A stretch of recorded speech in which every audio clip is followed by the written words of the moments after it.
Question number 91. The five kingdom classification is based on mode of nutrition, complexity in cell structure, complexity of organism's body. इसका answer तीनों आ जाएगा क्योंकि और आप these आ जाएगा क्योंकि ये फाइव किंगडम क्लासिफिकेशन ये ऊपर तीनों की चीज़ें कंसिड्रेशन में लेते हुए हुई है. Which is highest in the hierarchy of taxonomic category? Highest जो है किंगडम, फाइलम, क्लास, यहाँ क्लास आ जाएगा. उसके बाद ये ऑर्डर, जीनस और फैमिली ये नीचे ही आती है. हाइस्ट आ जाएगा क्लास. उसके बाद तीसरा, in the life cycle of moss which of the following generation is dominant? Moss यानी कि जो कि एक ब्रायोफाइट होता है, इसमें डोमिनेंट हैप्लॉइड होता है, गैमेटोफाइट वो ही डोमिनेंट स्टेज होता है. Red rust of tea is caused by, ये फंगस से होता है. Spores in pteridophytes are, spores haploid होते हैं. In plant lateral root initiates from, lateral root initiates from pericycle I think. Collenchymatous hypodermis is a characteristic of, collenchymatous hypodermis होती है dicot system में. Transpiration is high under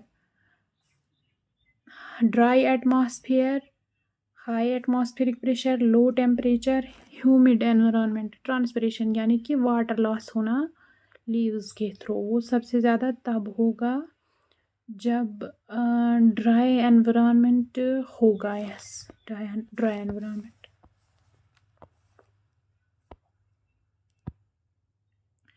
method of passive transport which utilises the special protein called carrier proteins is called,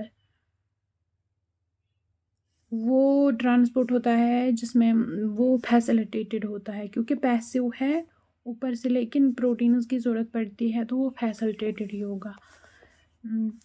wire does the Calvin cycle take place? Calvin cycle कहाँ पे होता है? Calvin cycle होता है stroma में. Thylakoids में light reaction होता है. कैल्विन साइकिल जो कि डार्क रिएक्शन का पार्ट है तो स्ट्रोमा में होता है. The hormone reducing transpiration rate by inducing stomatal closure is, जो स्टोमेटा को बंद करता है वो है एब्सिसिक एसिड जब स्ट्रेसफुल सिचुएशन होती है. Generative nucleus in pollen grain of seed plant divides forming, ये बनाता है जनरेटिव न्यूक्लियस दो मेल न्यूक्लियाई. राइट, इसका पहला ही आ जाएगा.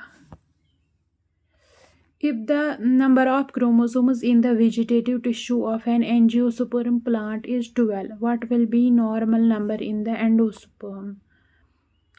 अगर number of chromosomes in vegetative tissue of an angiosperm वो डिप्लॉयड होता है वो 12 है, यानी कि 12 to 2n.